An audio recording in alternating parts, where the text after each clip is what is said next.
Yep. Okay, fantastic. Sorry, let me just orientate myself over here. Hi, everyone. Yeah, you can hear me okay? Yes? Okay.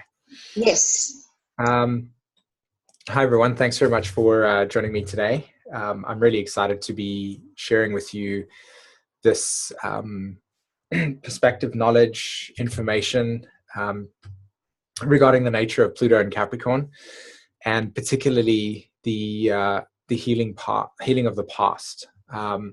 As you know, I've probably one of those people that have done 1,000 versions of Pluto through Capricorn's transit. And I'm sure that there's probably not much to be said about this transit that at some point some astrologer has covered. So I recognize that this could be slightly redundant to anybody, but what I've tried to do is create the material that I want to share with you in a way that also captures the essence of the archetypes,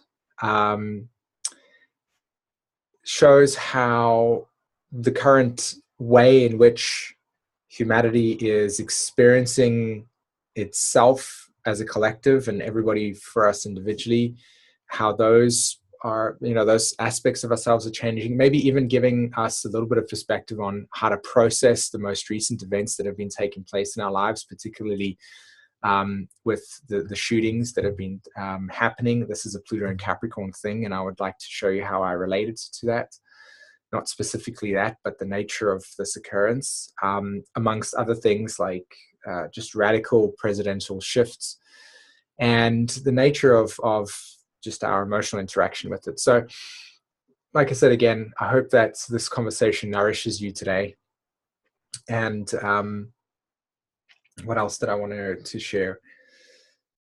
No, that's about it. Oh, yeah. And I would like to acknowledge, firstly, that the VA Zoom meetings, thank you so much to every single one of you that contributes to hosting this platform and supporting it and creating it in a way that really allows people like myself to feel excited about not only creating content, but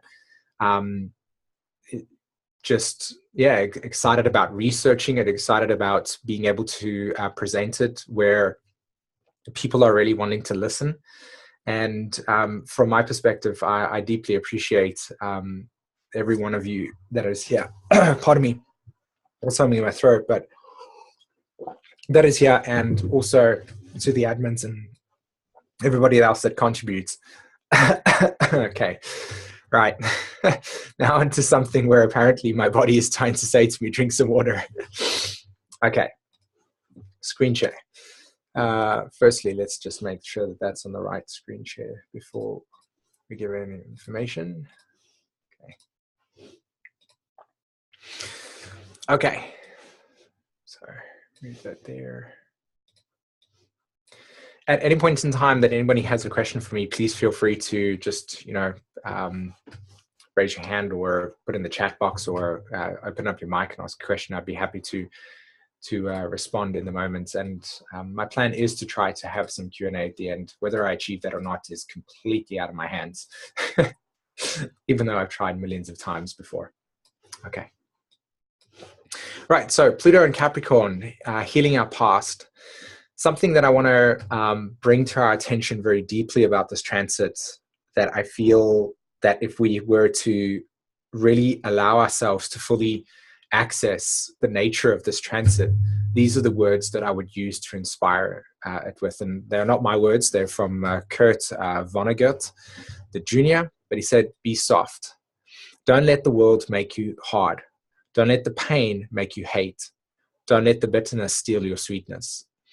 And I find it so beautiful in the context of today's discussion, and I think this will make a lot more sense to you once, obviously, we've gotten to the end. But what I see Pluto and Capricorn to be at the moment, amongst the many, many things that we have spoken about in terms of technological changes and all these types of things, is that Pluto, or Capricorn in itself, through the nature of our patriarchal phase in life, right, has taken on a very rigid, a very cold, a very crystallized energy form. And because of that, we never, up until this point in time, saw Capricorn as this energy that really is about how we can nourish and nurture. Now, I know that nourish and nurture can be associated with Cancer archetype, and because, you know, Capricorn is in a polarity to Cancer, and those two polarities work within each other, it's a very gentle energy. It's an energy that, even though it appears to be the one that takes away the fun in things, like a parent does to a child, as an example, it is really an energy that is about softness. It's about the way that we can look at the world with an emotion, with a feeling of emotional vulnerability, and know that within ourselves we can be resilient. We can be emotionally resilient. We can be, quote unquote, tough, but not tough in the context of, okay, let's put a shield in place. Let's, you know, stand up with our sympathetic nervous system and be aggressive. I mean, tough in the sense that in adversity, Capricorn, we can remind ourselves of the struggle that human beings have gone through the past, the capacity for nature to outlive certain experiences that seemingly appear as if there is no chance for life to exist, and that life in itself being so incredibly precious and so I want to say like brittle, but that's not the word I'm really looking for. It's more that life in itself, we don't tend to really see it in a sense that it's so soft, and especially nature. When I talk about life, I'm referring to nature, that the true essence of our beingness. And at any point in time, things can go wrong. At any point in time, we can be experiencing something, and experiences happen to us that test our capacity to have strength.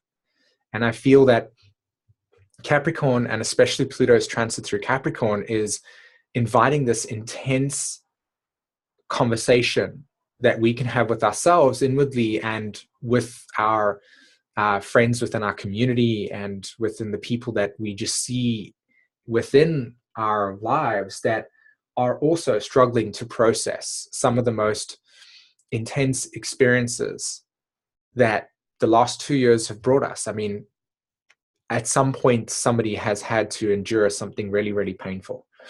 And it's so easy to shut down. It's so easy to become hardened by the outside world, to let pain become something that then becomes internalized as this need to hate. You know, you can see it all over at the moment. And that the need for us to shut down and to become hardened leaves us in the state of bitterness. Like, I don't want to be on earth anymore. You know, this is the last incarnation I'm going to choose. Why am I here? These types of things I feel are deep psychological and emotional states of unfortunately repressed emotions that haven't been processed in a way that can really allow us to see the sweetness in everything again. We've become disconnected from it. And so because of that, healing our past is remembering the essence of what it means to truly be human in this time. And it is very, very difficult. But with Neptune's transit through Pisces, I feel that anybody that really captures the essence of this conversation today knows what I mean by that. And if you can integrate that into your life every single day, as you see the world just appear in such tyranny, it's a great place to start. So healing our past. Okay. It's a Zoom meeting for the 5th of October, 2017. And for anybody that's interested in understanding more of my work and so on, you can have a look at my website, SÜMNvorster.com. Okay. So let's erase that quickly for us. So I want to take our attention along a road where I'm referencing the conjunction of natal Neptune and Uranus, okay, in Capricorn. And this conjunction took place in 1993. And to me, I find this conjunction a really fascinating conjunction, especially when we try to process the nature of Pluto's transit through Capricorn right now. Now, for me personally, I have a very special connection towards the Pluto and Scorpios, simply because you know, my own soul literally is on the cusp of that transition into the Scorpios. I have a you know, there's a strong connection to the nature of what their energy is about, and yet I'm still a Pluto Libra soul. And one of the things that really makes me feel connected to their energy in a way of what is their mission and stuff is this conjunction that takes place. Okay, at least this is my own personal sort of observation, but I've seen a very, very large amount of Pluto Scorpio souls right now feeling incredibly lost. And to me, I feel that one of the reasons why this is the case is because the nature of that conjunction, and I encourage you to go and read Jeffrey Wolf Green's material around this conjunction. He's, you know, he brought some really, really cool stuff around what this means. And so I'm going to emphasize a little bit with this here, that when you look at Capricorn in itself, remember how I talked about it in the previous slide as this nurturing.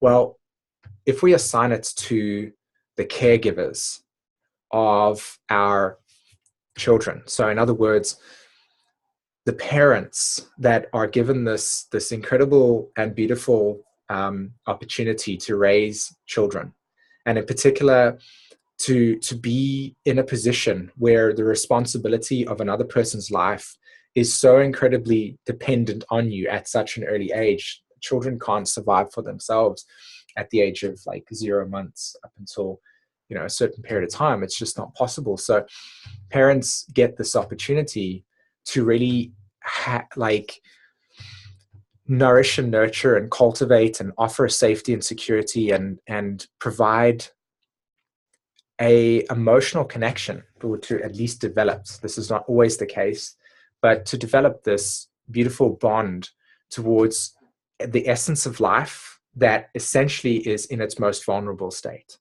And so that's why, again, I equate the Capricorn energy to this place, this energy, this association, because to be gentle, to be soft and compassionate, and at the same time deeply, deeply committed and deeply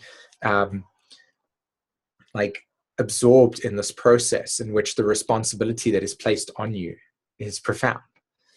And there are moments in which life and circumstances will test that capacity to trust yourself, to feel like you can honor that gift, as it were.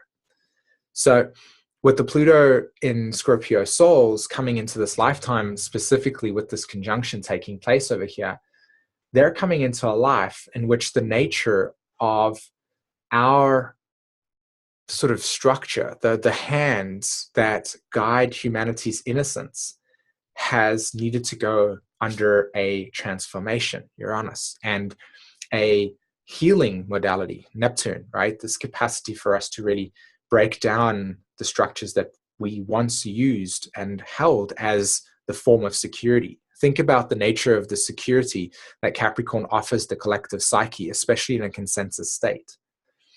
You know, if you ever try to walk across a bridge that's sort of 150 or to 200 meters in the air, okay, and this bridge doesn't have any side railing that you can hold on, 90% of the time you're going to get people, unless they have all their planets in Aries, turn around and go, I don't feel comfortable crossing that bridge because there's nothing there that's going to protect me.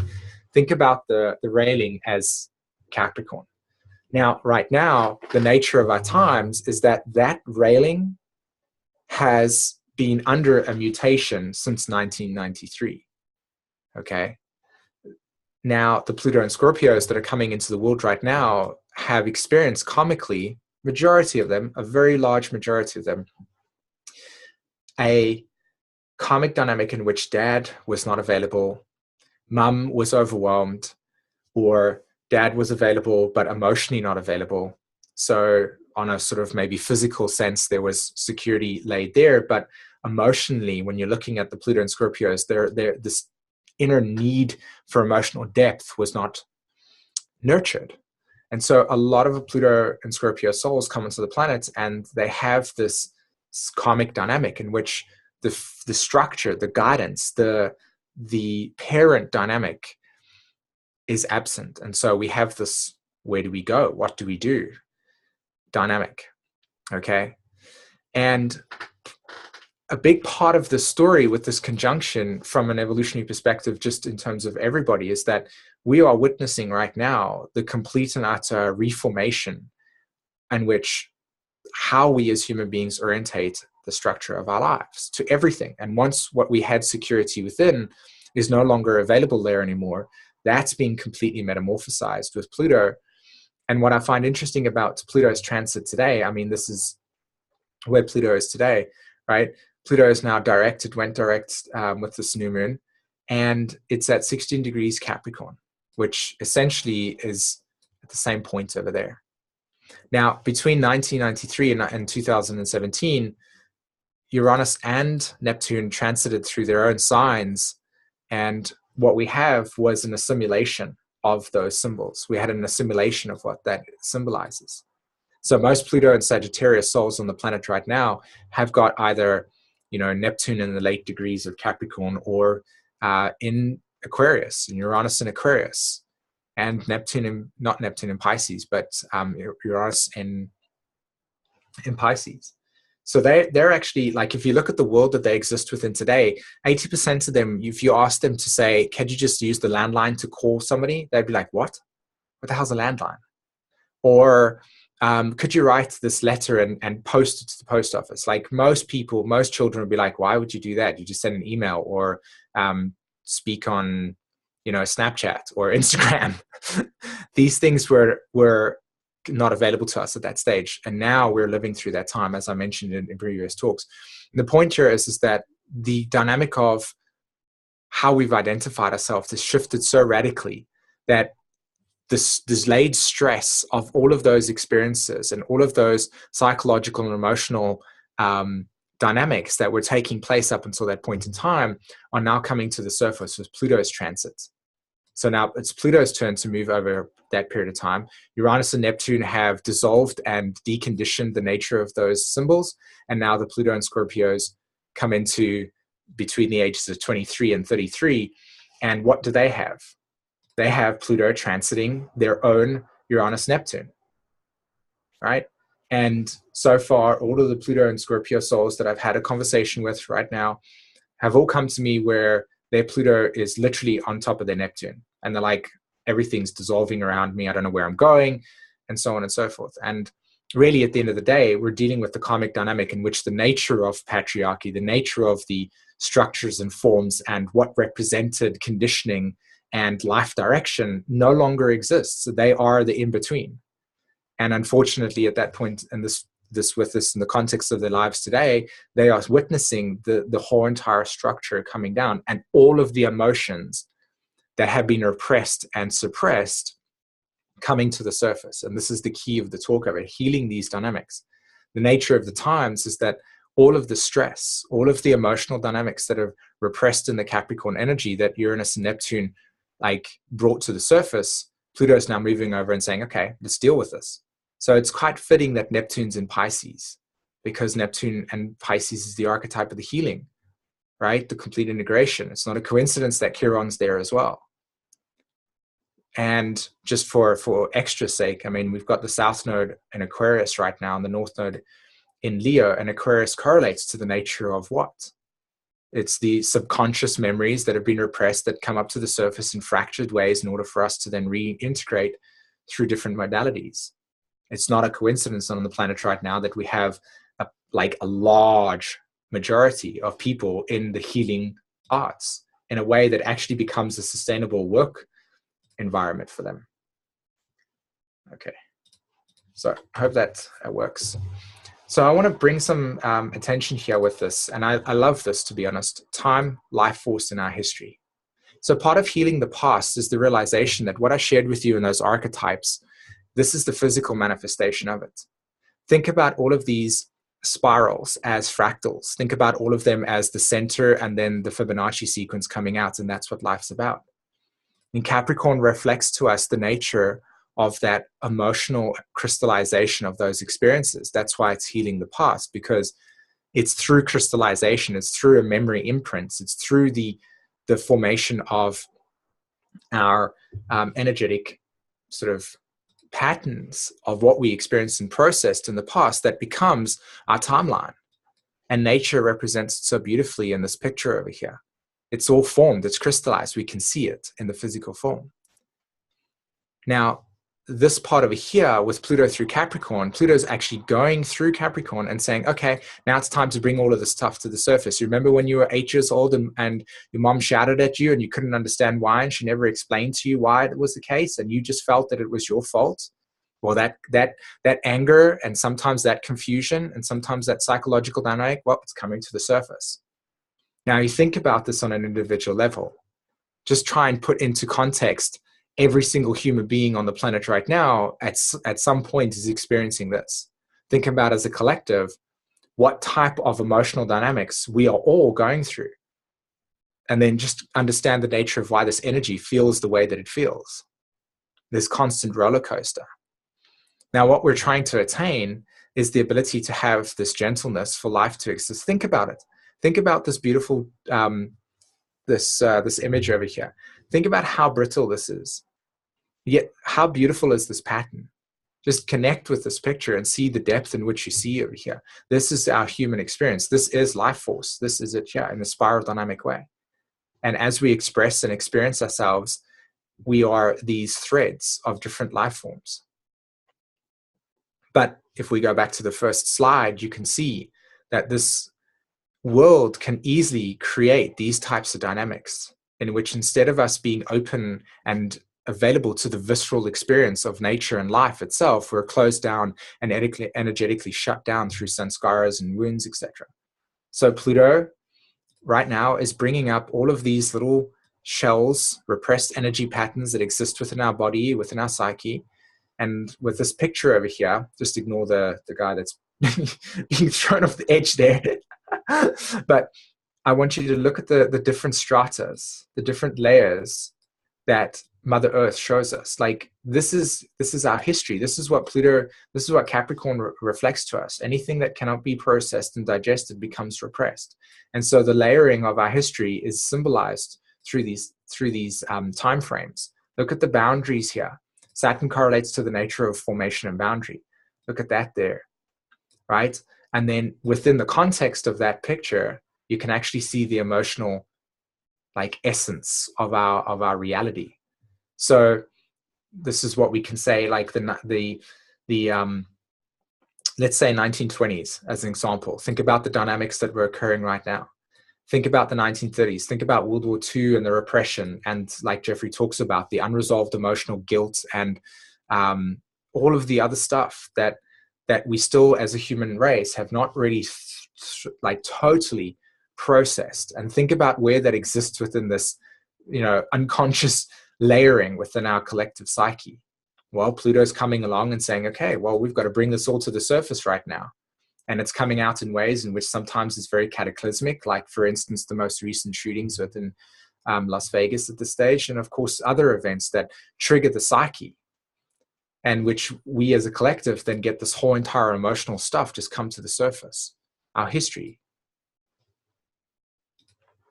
Okay, so to highlight this point over here, healing our past is recognizing this delayed stress and recognizing our work that needs to be done. So there's the little hammer that I introduced here, and here is the timeline of emotional dynamics in which we all carry within our bodies that now, as Pluto transits through Capricorn, will bring to the surface wherever it sits in your chart. Mine's in the 12th house. I talked about me being in a Pluto Libra generation. I'm 29 degrees, and Pluto literally was in Scorpio and then moved into Libra and then moved direct again. And then I was born. And I was born when Mars and Venus were in a balsamic phase, squaring my nodes. Now, Mars and Venus are a Libra Aries archetype. And my Pluto at the moment is literally in the 12th house Capricorn, and it's making a trine to that Mars Venus. But as I said before, the delayed stress and our work is Uranus and Aries. Right? Everyone since 2012 experienced on some form these awakening experiences that have brought us to where we are today. And both Capricorn is a cardinal sign, and so is Aries, Uranus. So for me, within that Pluto 12th house, I've actually had to come in right now, and I had to deal with all of the emotional dynamics regarding that skip step, particularly. And it's only over the last 2 years with Pluto, pardon me, not Pluto, but the nodes moving through Virgo Pisces and Jupiter moving through a Virgo, because I have my skip steps in Virgo, that it went over those symbols and brought all of this to the surface. And I was like, whoa, hold on, where does all of this come from? And as I began to actually go deeper into that process, I was like, okay, I've got my work cut out for me. I've got to chisel away at the emotional archaeology in which has been repressed that I didn't even know that was there until this transit came along and activated it. So because Capricorn is a cardinal archetype, there has been and is a need to go backwards. We need to go backwards, Capricorn, right? To go back into our history, to go back into our psyche, to go back into the emotional crystallizations that have occurred, in a sense of recovering the inner child. Now, this is very interesting because, again, look at the nodes today. Pluto, the South Node, North Node, Leo, Aquarius. Recovering the inner child by bringing to light the nature of the psychological and emotional imprinting that occurred in childhood. Now, for all of us, we've got this. But for the Pluto and Scorpios, you must understand that there's a deeper layer of dynamic occurring here, because at the end of the day, their own Uranus-Neptune is in Capricorn. And this actually comes from Jeffrey's writing, where he talks about this, the phenomena of the inner child work through psychology, right? Because the inner child is repressed. Repressed, why? Because of the amount of repression and the amount of psychological and emotional dynamics that were taking place through patriarchy, through how those things were defined. Not always the case, but at least 80%. So thus, this must occur in order to go forwards through becoming free or liberated Uranus from these early conditioning patterns, Saturn. So Uranus is in Aries. It's squaring Pluto and Pluto and Capricorn. It's been there since 2012, and all of a sudden, just out of the blue, every single astrologer that went on the internet and said, hey, this is what's happening, that's what's happening, became famous, because on some level everybody was going, oh my God, what's going on in my world at this point in time? Where is all this emotion coming from? Especially when Jupiter went through Cancer and made that cardinal cross in 2014, and people just popped up saying, hey, I have some information that can help you, evolutionary astrologers, and so on and so forth. So what we've had to do is we've had to become aware now that as Pluto's moving through Capricorn, and again, going to be approaching its own South Node, which we'll get into next week, we're dealing with having to go back to all of the stuff that keeps us repressed, that keeps us in a state of limitation, and we need to chisel away at all of those emotional dynamics. And for everyone, you just need to look where your Pluto is right now and where your Uranus is right now. Look at the house and sign, or just the houses that they're in. And by understanding those dynamics, you can see on some level how that's correlating to healing you. It can be very, very profound. And I encourage that because the work is absolutely necessary. If we are to heal anything or to make anything of this Pluto transit right now, it's not about going out into the world and trying to fix the world, because you're just going to get overwhelmed. It's impossible. You do not have the energy capacity to do it. So therefore, the only way to actually respond to this is to take the chisel and say, okay, what am I here to fix and heal with inside of myself? What has been damaged or not been processed correctly, or in some way, shape, or form, not allowed for a harmonious integration of emotional complexity, right? So most of us, unfortunately, have also been triggered by PTSD. And I know from my own personal dynamic with all of these skip steps hitting my Uranus, this is what I have. Okay, so hitting our past emotional layers. And again, I want to reference this over here. Look at how nature shows us how this works. Saturn is the archetype of the crystallization. Look at the emotional layers that occur through the time frames in this rock, right? And there's the emotion as well, like constantly healing us, the Neptune, the ocean. And it's a breaking down process. That's why Neptune through Pisces at the moment is so beautiful and so synchronized with this Pluto transit, because we are invited to really allow ourselves to go deep within our emotional layers and understand the complexities that occur there. There's a movie that I encourage everybody to watch. In fact, there's two of them. One is called Heal, and that's coming out just within the next couple of months. And another movie is called Emotions. And I think there's even version 2 of it. And you'll see what I mean about Pluto's transit through Capricorn, and all of a sudden everybody's popping up saying, okay, well, we need to heal our emotions. Science is doing this, scientist is doing that. And it's becoming more of a collective experience versus just being exclusive to certain astrologers and shamanic healers and, you know, psychologists that find an interest in this, and people that are gravitated towards Jung's work and so on and so forth. So this is becoming something in which the whole entire collective is maybe having access to in a consensus way.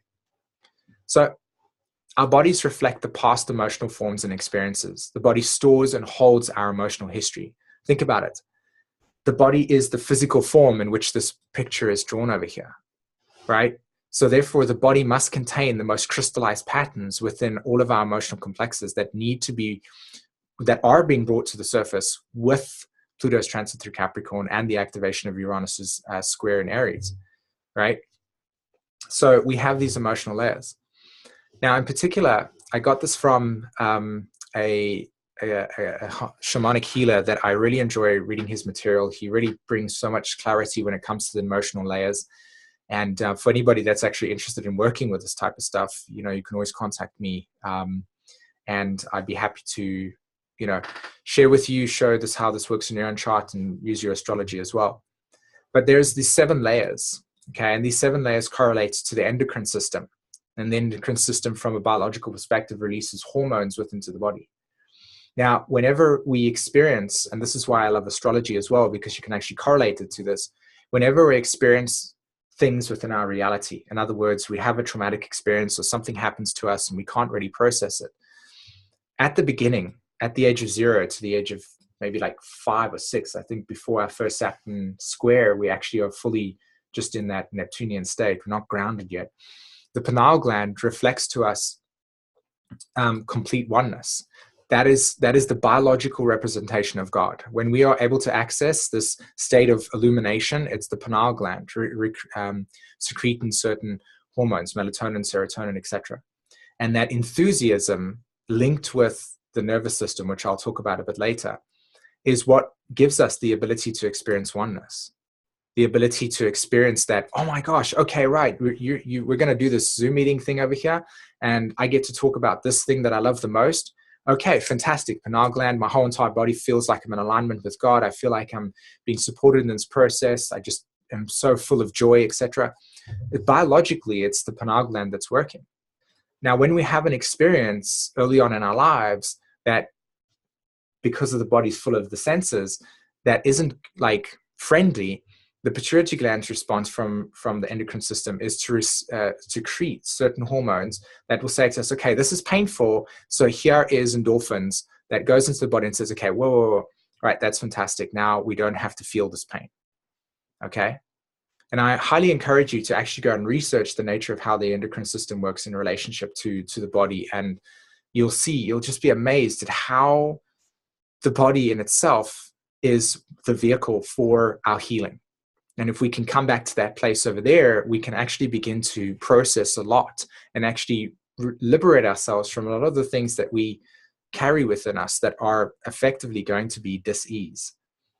So when we experience separation, as an example, like mom and dad, because you must remember that between the ages of 0 and 7, again, you as a child, if your mom and dad like shouts at you or says to you, can't do this, or you internalize a facial expression that doesn't seemingly look as if you did something okay, you're not going to turn around and go, oh, I have a sense of self, so therefore it's my fault and I can take responsibility for it. No, you're going to go, wow, I've really upset mom and dad in this experience, and you're going to experience them being angry with you. And that they don't get the opportunity to turn to you and say, hey, it's not your fault. We love you. They don't embrace. So therefore your body doesn't release oxytocin. It releases other forms that allows for that separation issue that occurs to be suppressed. And so therefore we go down the whole entire process until eventually we get wounds that are so intense for us that they are unconscious. And this is where we begin to align ourselves with drugs and other forms of addictions, because at that point in time, the disassociation is so intense that the body needs to be regulated through consistent internalization of things like that. It's not a coincidence that 90% of all shops or supermarkets or any forms that when you're standing in the aisle, there is only sugary things to be sold to you. It doesn't make sense. It doesn't make sense why we would do that, but we're not responding to it from a conscious level. We're responding to it just that in the sense that the body's been hijacked completely through many, many experiences of unresolved emotions that eventually have reached an unconscious state. And so therefore we need to suppress it. We need to numb it out, right? So numbing out is the state in which we experience complete and utter disassociation. And that is why it's so easy for us to go, oh, look, somebody just massacred certain people over there. Okay. It's like when we really begin to heal ourselves, we get to a certain point, and the amount of anger and rage that begins to arrive through our bodies is insane, because we realize the pain from an empathy level from other people that have been unfortunately affected by these experiences. But generally speaking, because of the nature of the separation and the numbness, it's really, really easy to just go, you know, that's just how life goes at this point in time. Whereas if we weren't in this state, the amount of uproar that would be taking place regarding the nature of the atrocities on the planet would not be in existence. That's just my opinion. And I think that it's something to consider in terms of wanting to be influential in this world, is to ask yourself, how can you allow your body to come back to the states in which this numbness is not a complete part of your life. And it's a big deal. So it's not like one day you just wake up and go, okay, I'm just going to do that. I mean, I watch my body do it automatically all the time when I get triggered. It's like I actually feel the pituitary gland go, oh, that was an experience that reminded me of abandonment from the mother. Okay, body, this sucks. So therefore, pituitary gland secrete endorphins into the body. 5 minutes later, okay, it's okay. I'm all right now. Whereas it's not. The body's going like it's not okay. And if we don't respond to that in a way where we're going, okay, we've got to actually heal that and get that toxicity out of us, it just becomes more numbing. And then eventually we wonder why we get to the age of 55, 56, and we have all of these ailments in our body. Okay. So I mentioned something about the inner child, and I think I'm going to have to go a little bit faster here because our time's probably going to run out, but I hope that this is nourishing everybody at the moment. But the inner child, healing the inner child, specifically the Pluto and Scorpios. Why? Because childhood trauma can be through as a memory. I've written this incorrectly. I'm terribly sorry. Childhood trauma can be through of memory banks. In other words, there are these memory banks, I've spoken about it, right? Of internalized information and messages from harsh treatments and experiences. Again, like I said, you know, you break a glass as an example, and the immediate response from a parent to a child is the child doesn't understand that they just broke a glass and the relativity of what that means. They just go, it slipped out of my hand. Whereas from the parent's perspective, it's easy to go, you know, you're stupid. Why did you do that? Now I have to clean this up. Not always the case, again, but that's where the trauma exists for the child. The child then feels deep guilt, shame, all of these types of things. And we wonder why we have value issues in the world and why we have so many of these things where we go, I would love to reach my dream, but what happens if I get criticized? It's like we haven't really given ourselves the freedom to feel that making errors or making mistakes is part of growing. So we don't like that emotion because it triggers something within us in terms of these memory banks and the internalized information and messages from our environment when we first got it wrong. So therefore, I'm not going to attempt it at all. And so because I'm numbed out, it's completely okay to be like, well, I'm not going to try to reach my dreams. I'm not going to try to allow my inner child to walk within the body. So what we have here, Uranus, Neptune, conjunction in Capricorn, is that the parent dynamic of the inner child has been lost. And so because of this transition, there is no safe parent. There is no father figure that shows up and says, hey, this is what it means to really nurture the inner child, to nurture the capacity to feel safe and secure, and to allow it to walk around being creatively inspired, to feel enthusiastic, to feel the openness and oneness that life can be trusted. Because at the end of the day, too much trauma will just shut you down to the point in which you don't feel that way at all. And so therefore we have all these things.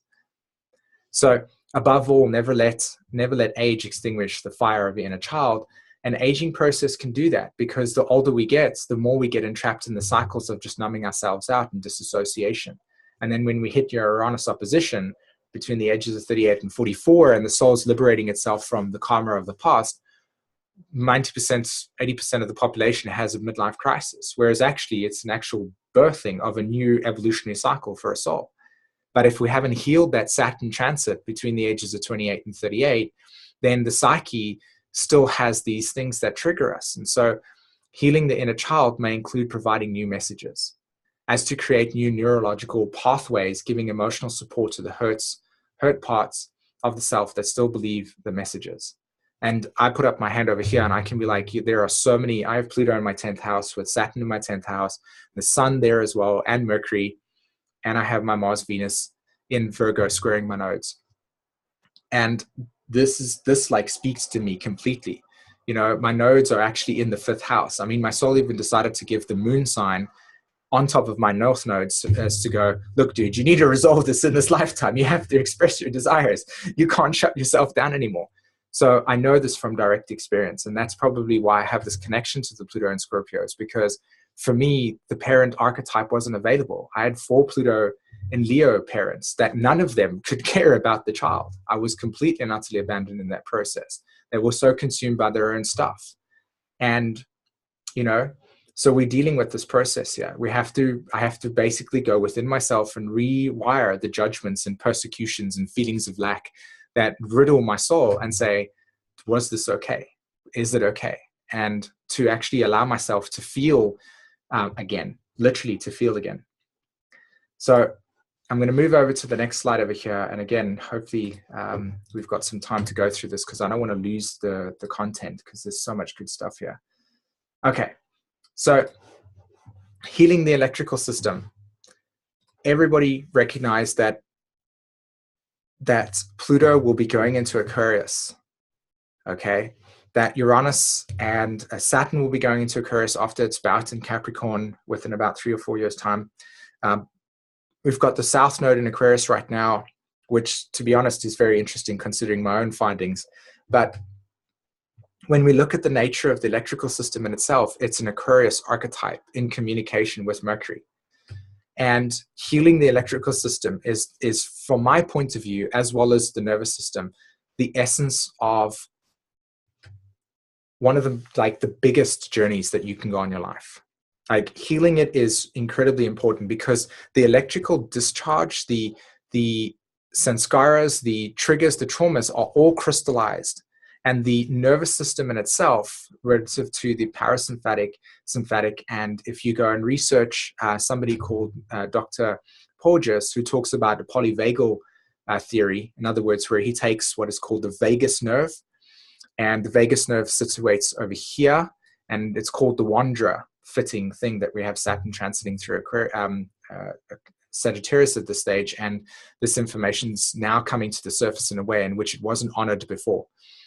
It's a nerve that's a nerve that moves through over here, and it actually connects the heart to the facial expressions, as well as our capacity to feel safe and secure.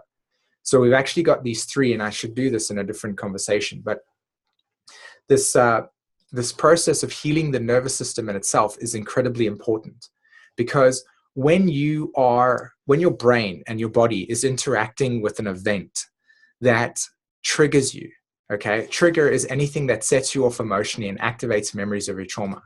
So whenever you're like 33 years old, you get into a relationship and you've got, say, for instance, Venus and Scorpio, and they trigger off an abandonment archetype. Now, the context of that moment right there, from the body's perspective, is not going, oh yeah, when I got traumatized, it was, say, for instance, 13 years old, where I was deeply betrayed by a friend, and now that trigger sits in me. Now, when I'm 33, that comes up to the surface again. The body has no reference of time. It just knows a crystallization of an imprint. So the nervous system and the brain is responding to that. So if you are to truly heal yourself, what you're wanting to do is really get in touch with how the body's responding to these experiences, and watching through pattern recognition when you're having triggers, and actually being able to sense the body so cleanly that you can actually feel the endocrine system regulate and send the endorphins into your body, and feel the numbness begin to occur, because the pituitary gland is turning around and saying, oh, the last time this happened, I didn't enjoy this. And so therefore I need to numb the pain, because that's my job. I'm here to make you feel as if you're going to go through something excruciating that you can't actually have that. So in connection with the nervous system, i.e. parasympathetic nervous system, and the endocrine system's release of hormones, it actually begins to say to yourself that this part, wherever it's triggered within your body, that just doesn't get accessed. It just suppresses it. So recognizing and healing the electrical system is a very, very important part in which you can actually begin to clear out these emotional triggers. And you can begin to actually notice how this works. And there are certain things. There's this thing called body talk. I know things like tapping as an example. I've never tried it before. But that seems to be something that's maybe related to that. There is a new type of work that's being brought out at the moment called Soul Tech Lounge, which is a specific chair that you sit on that activates a certain frequency. I think it's a gamma state in which the body's mind gets shut off completely, and then that through that process begins to rewire the electrical system and heal certain synapses. You can take into consideration the certain types of foods to eat. Like, I highly encourage everybody to at least take wheatgrass or any form of green juice at least 3 times a week as a way to heal what is called these, the nerve endings. They're called trip pods or something like that, neo-trip pods, and they exist within the brain. And supporting the brain and nourishing the brain in a way in which when you are beginning to do more therapeutic work, that you're actually having the biology support the energetic and alchemical transformation that's occurring. So it's very, very easy to go into therapy and say, okay, I've got these psychological traumas, but if you're not actually supporting your body with the necessary stuff, like for instance, enzymes you find within walnuts. Now look what a walnut looks like, and look at what the brain looks like. It's not a coincidence. I showed you earlier that within the context of nature, it is very much like us, because us and nature are interconnected. So, fruit and vegetables and those types of ways of eating are highly encouraged, because the body actually absorbs that nutrients and then turns that nutrients into replenishing cells within your organs, within your brain systems, healing the nervous system, and actually supporting on a biological level the healing process of the emotional complexes that there are. And the more that you become aware of going out into nature and grounding your energy within nature and healing the electrical system, the more you're going to actually start to notice that your capacity to experience empathy and be in touch with cycles of deep illumination within any form of work becomes a lot easier. And you'll actually start to notice how deeply sensitive you can become to things like Wi-Fi and so on and so forth. So chemicals within food, processed food, it's not a coincidence that processed food has become so incredibly rapid and integrated at this stage, because on one level, we're dealing with the processing of food so fast, and the value and nourishment of the food has absolutely nothing in it. So from an emotional perspective, what we're consuming within our lives is not even supporting us anywhere. So it's just basically supporting, what it is supporting is the endocrine system to say, okay, we need to numb you out even deeper and even deeper and even deeper until you're so disassociated from your reality that we're just consistently in this realm of Pisces, in which everything's okay, and it's not.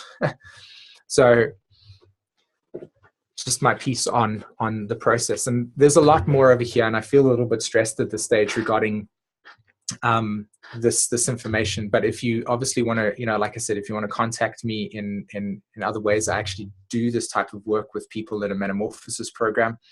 I'd be really, really happy to share it, and I'm going to be sharing more of it in the coming future, because I truly believe in this, especially something called the vagus nerve. I encourage every single one of you to go and read up about the vagus nerve, and in particularly how you can manage and support your electrical system through stimulating the vagus nerve by just taking your finger and just rubbing it to the back of your neck, just above where your neck and heads, your skull and your neck begin to form.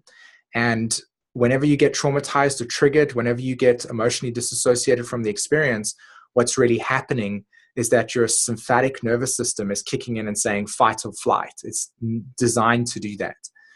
So what you want to do is you want to then begin to stimulate the vagus nerve, which then begins to calm the sympathetic nervous system down, your adrenals down, and it begins to then restore function towards the connection to the facial features and the heart. And so therefore, when you're interacting with somebody that, when they've traumatized you, or if you have a massive argument with your partner and it's about something that's been triggered, you can actually begin to re-engage in a conversation, which empathy begins to exist, because the body is actually responding to the facial features and saying, hey, this is a safe space.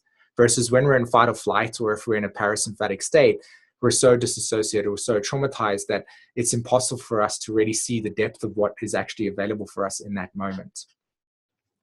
So I wrote this, or actually Jen wrote this, to be honest, in the full moon article, and I highly encourage you to go and check that out. It's on my website. It's just been recently released, full moon in Aries.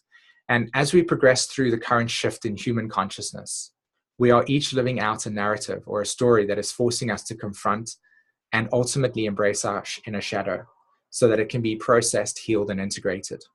So this is not the time where Neptune and Pisces, Chiron and Pisces, is to sort of regress back into a state of the inner child in which it needs the womb, and so therefore disassociate, because it's so incredibly overwhelming at this point in time with all the amount of pain. This is why I feel like a lot of people have had conversations like, I just want to go, I just want to leave Earth. And I can understand why, because this place appears incredibly intense at this stage. But a large part of that is because there's a deep need to return back to safety. Polarity point of Capricorn is Cancer, Pluto in Capricorn. So at the essence, we're being asked to directly confront our inner shadow, examine the ways we remain unaligned, Pluto in Capricorn, to our most heart-centered expression, liberate ourselves of our inner oppressions, and respond to life in a new and integrative way. And so today I say thank you so much for your time and attention, and I truly hope that everyone can experience that ability of seeing the dandelion merge with the sun, and that uniqueness that we all bring here. Thank you. Great, Simon. Thank you so much. Can we have 10 minutes of Q&A? Yes, absolutely. Thank you. Okay, go ahead, anyone. Any questions?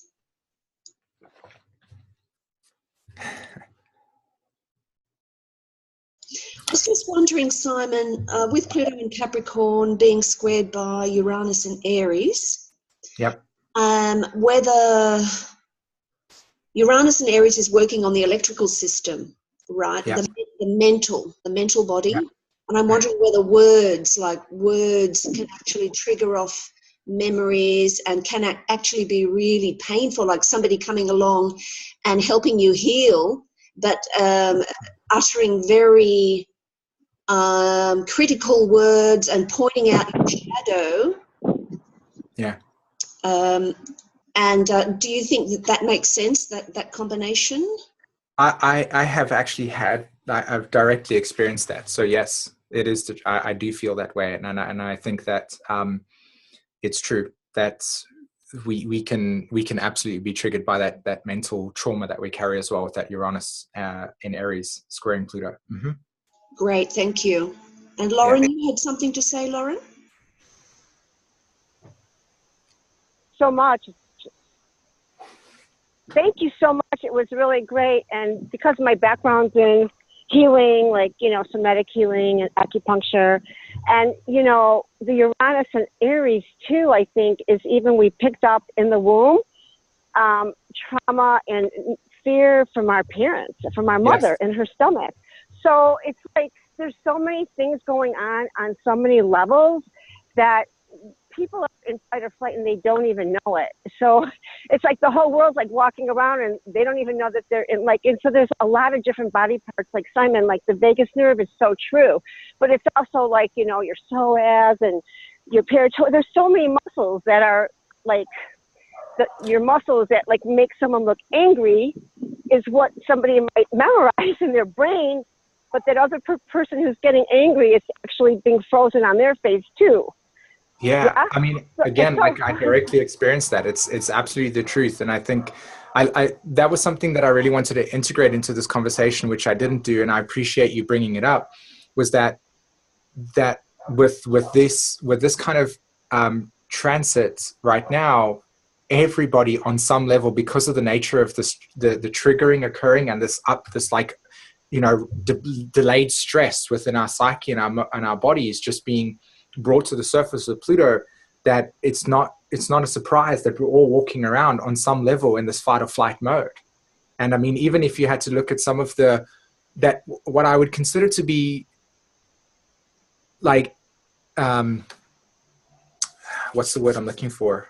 Not protest, like just like different cultures, different perspectives wanting to, within the world at this stage, and particularly in America right now, and I bring it out because a lot of the attention's there, that different perspectives are brought to the surface, but there's so much anger within that conversation of so large organizations, large groups saying, hey, this is our truth. This is what we feel enraged by. This is what we feel where our boundaries have been violated. This is where we feel, and it's not those words being used. It's more coming out in a kind of pointing a finger at the other people, you know, saying that this is you doing this, and most of the time it's just the whole entire electrical system's just completely spun out of control, and we're trying to find ways to ground it. And like I said, there's a lot of healing modalities out there at the moment right now that people are beginning to go, oh, we need this, because there's no other way to actually deal with this stuff other than to find ways to ground and calm this down, and to find ways to respond to life where we're actually responding to it and not reacting to it, which is a very difficult task. That's amazing, SΥmON. Thank you. Ivo, go ahead. Yes. Hello, SΥmON. Thank you very much. So nice to hear you. It's so important, this healing, really. Extremely. And I want to ask you about the connection with Capricorn and Cancer, because we have this Pluto transit, and we have planetary nodes, Pluto and Saturn in Capricorn, South Node and North Node in Cancer. We are aren't we heading for Cancer? Sorry, what was the last thing that you said there? We're heading for Cancer, did you say? We're heading for the archetype. What do you say about the connection, the polarity here? My alignment with that is what Lauren was talking about with the womb. I feel that, so there's many things there. There's this dynamic in which you have a community like this, as an example, in which we all have an emotional connection to that validates our identity. So as an example, you consider yourself an astrologer, just as I do, and most other people here. So that's why you're here. This identifier gets, this community validates that, right? And if you notice that a lot of people are beginning to align themselves naturally with communities that reflect their own inner interests. And so because of that, there's a kind of sovereignty that's beginning to develop itself through everybody recognizing, oh, that's the kind of group that I enjoy. And because of the internet exploding that, Uranus conjunct Neptune, Capricorn, and accelerating that, this capacity is now there. So there's this returning on a psychological and emotional process to what symbolizes home. Where is our home, right? And so that's that depth. And in order for us to, when we want to go home, we want to go home and we want to come to a place that we can feel nourished by, that we can feel aligned with, that is our values and our truth and our, that we can feel like-minded with. And part of our journey to get there is not just going, oh, I like this group. It's actually going into this kind of group and saying, what I can contribute is also what my own inner journey is about, my own healing journey is about. And we have to bring up all of that stuff that's within the womb, the imprinting from the 9 months that we were within the womb, right? And the ancestral karma that we carry. And this is an opportunity in which that gets to be broken down. So healing that identity has so many layers to it, and that Cancer archetype of what nourishes us. So like right now, as an example, let's just for a brief moment connect with the pain and sadness and grief and guilt and grief that is being held by many, many people because of this most recent attack within Las Vegas. And that's just one. I mean, let's just talk about all of the other things, like, for instance, the grief that is being carried by the tribes within Rwanda, that when they had that Rwandan massacre, right? You see that there's so many pockets of this emotional trauma that sits here that we as a collective race have no idea how to resolve. We just have a few people over here talking in these communities. And I'm saying that this needs to reach a critical mass in which this is actually becoming a healing process. And I think that that's what's going to occur with Pluto in Aquarius. I think it's going to reach a point in which it's no longer just exclusive to people that are activated here and want to do this. It's going to become a necessity. And so that Pluto in polarity point in Cancer is in which there is a kind of like organization of souls that are aligning themselves with this healing modality, so that at some point when it hits that Aquarius energy, there's a service that can naturally arise. That, you know, that there's an identity that those traumatized souls can begin to say, oh, that's what healing looks like, and it's established. Pluto through Capricorn, establishment. Does that make sense? And that's just my own projection of meaning and purpose, because I could probably just, you know, feel completely destroyed if there is no purpose to it. That makes perfect sense. Thank you very much.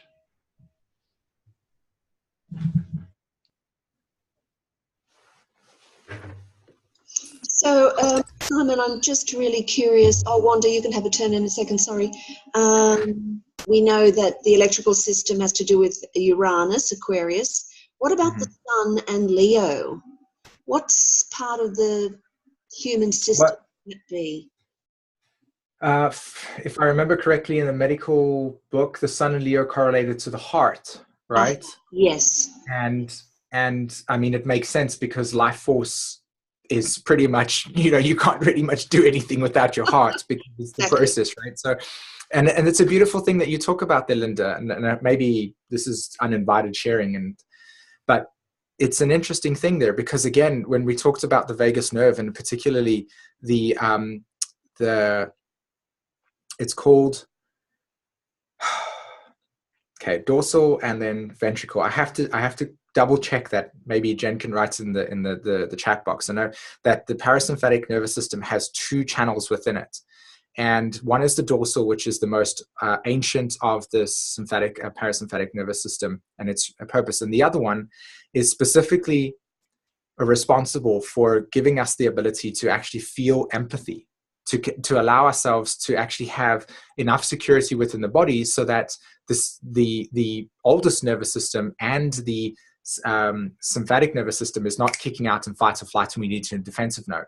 And so what happens is that the brain will then basically release certain chemicals towards the prefrontal cortex, allowing us to have empathy.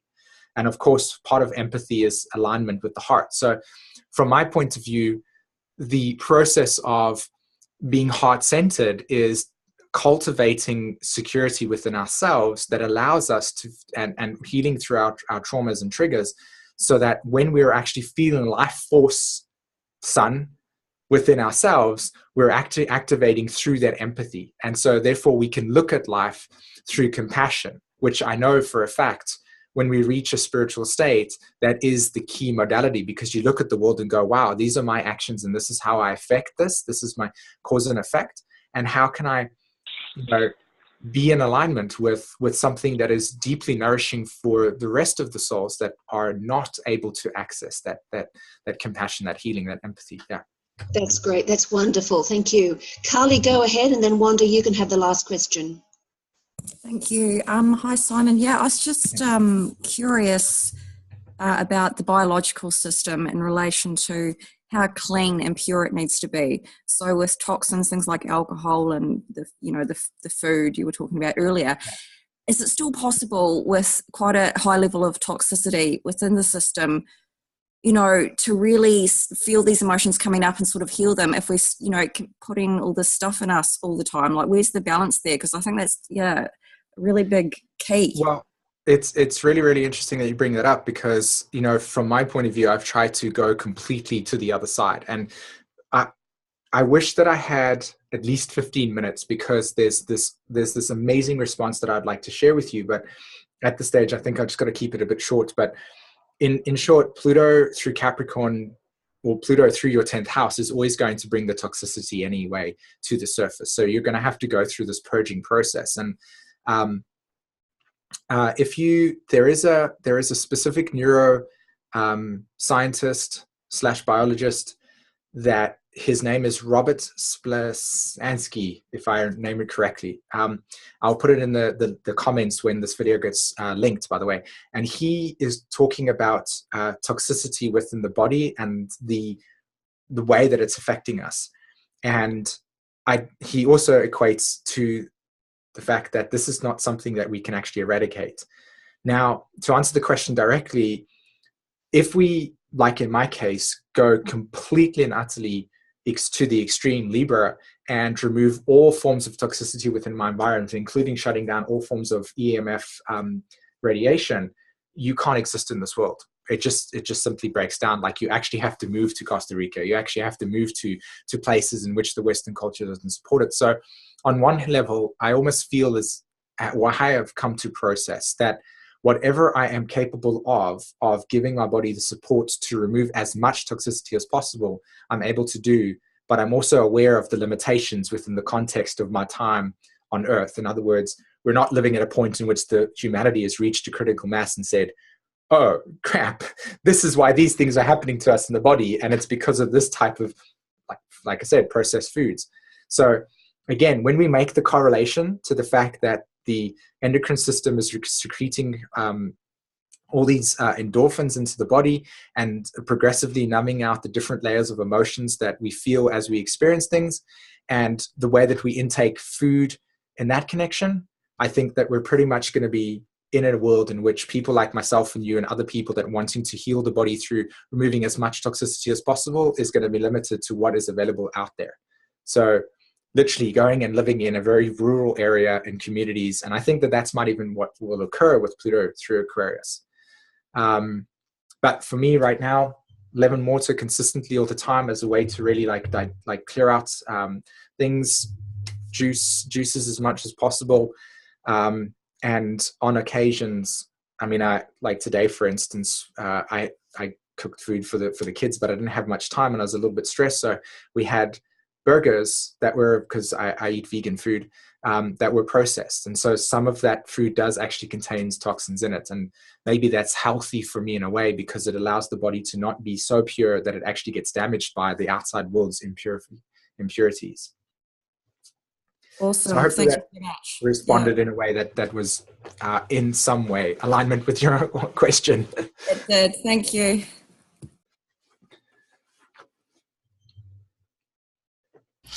Hi, SÍmON. I just wanted to bring up, I was thinking about when Venus had that long retrograde period through Capricorn, and then also Mars. And it seems like now that Pluto is covering that same ground, there's a powering up of all of those issues that were brought up during that time. And if they were kind of ignored, it makes it even worse. And I think a lot of what we're seeing now was definitely brought up during that time, but it was kind of pushed under the rug. And now Pluto's like, okay, you're not going to be able to ignore this now. Yes, exactly. That's the essence of this conversation. It's like when we're unable to process the reality relative to where we are psychologically and emotionally, we put it Saturn, it like gets repressed. And then later stages, there are certain activations within transits that will just bring it up on the other side of the surface. And we're like, oh, wow, look at that ugly monster that's arisen over here that we now need to deal with, as an example.